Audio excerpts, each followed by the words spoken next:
Hi అండి. ఈరోజు beetroot chapati చేద్దాం, వచ్చేయండి. ముందుగా ఒక చిన్న కప్లో బీట్రూట్ తీసుకుందాం. చిన్న బీట్రూట్ని సన్న ముక్కలుగా తరిగి మిక్సీ జార్లో వేసి మిక్సీ పట్టేద్దాం. దీన్ని చక్కగా ఫిల్టర్తో ఇలా ఫిల్టర్ చేసేసి జ్యూస్ని తీద్దాం. కావాలంటే ఆ పీసిన దాన్ని కూడా వాడుకోవచ్చు అనమాట. నేనైతే ఇలా చేస్తున్నాను. ఓకేనా. ఇలా గోధుమ పిండి తీసుకొని 2 కప్పుల గోధుమ పిండి కొంచెం సాల్ట్ యాడ్ చేసి చక్కగా బీట్రూట్ జ్యూస్ తోటి కలిపేద్దాం. బీట్రూట్ చాలా హెల్దీ అండి. బ్లడ్ లేని వాళ్ళకి చక్కగా వాడండి. మంచి ప్రోటీన్, రిచ్ ప్రోటీన్ అన్నమాట. చక్కగా పిల్లలకి పెద్దలకి పెట్టండి. ఓకేనా. మరలా అలా చేసిన పక్కన పెట్టేసి మళ్ళీ 2 కప్పుల పిండి తీసుకొని, అంటే మీకు ఎంత కావాలంటే ఆ క్వాంటిటీ చూసుకోండి. దీనిలో మామూలుగా వాటర్ పోసి కలుపుకుందాం. ఇలా కలిపిన పిండిని పక్కన పెట్టేసుకుందాం. ఒక 15 మినిట్స్ అలాగా. తర్వాత చూసారా ఇలా మెత్తగా అయిపోతుంది అన్నమాట.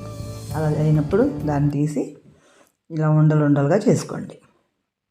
అవి ఎన్ని ఉండలు అయితే చేసామో ఇది కూడా సేమ్ వస్తుంది. అలాగే రౌండ్ చేసి పక్కన పెట్టుకుందాం.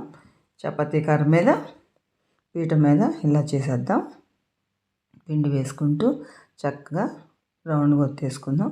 దీన్ని పక్కన పెట్టేసుకొని మరలా చపాతీ బీట్రూట్తో కలిపిన పిండి ఉంది కదా, దాంతో కూడా ఒక చపాతీ. ఇప్పుడు రెండింటిని ఒకదాని మీద ఒకటి పెట్టి ఇలా ఫోల్డ్ చేయండి. వీడియోలో చూపిస్తున్నట్లుగా ఇలా ఫోల్డ్ చేయండి. ఎప్పుడు రొటీన్గా కాకుండా ఇలా వెరైటీగా కూడా చేసి పెడితే పిల్లలు చాలా ఇష్టంగా తింటారండి. ఇలా వాళ్ళు తిన్నటువంటి పదార్థాలని ఇలా యాడ్ చేసుకుంటూ వేసుకోవచ్చు. పాలకూర చపాతీ చేశాను కదా, ఇప్పుడు బీట్రూట్ అనమాట. ఇలా చక్కగా పిల్లలకి చేసి పెడితే వెరైటీగా ఉంటుంది, ఇష్టంగా తింటారు. ఇంకొకలాగా చూడండి, ముద్దను అలా స్ప్రెడ్ చేసుకొని దానిలోకి బీట్రూట్ పిండిని పెట్టేసి చక్కగా ఇలా చపాతీలా చేయండి. అదేమో లేయర్లుగా వస్తుంది ముందుది, ఇదేమో పై లేయర్ అంతా నార్మల్ చపాతీలా ఉంటుంది, లోపల బీట్రూట్ చపాతీ ఉంటుంది అన్నమాట. ఓకేనా.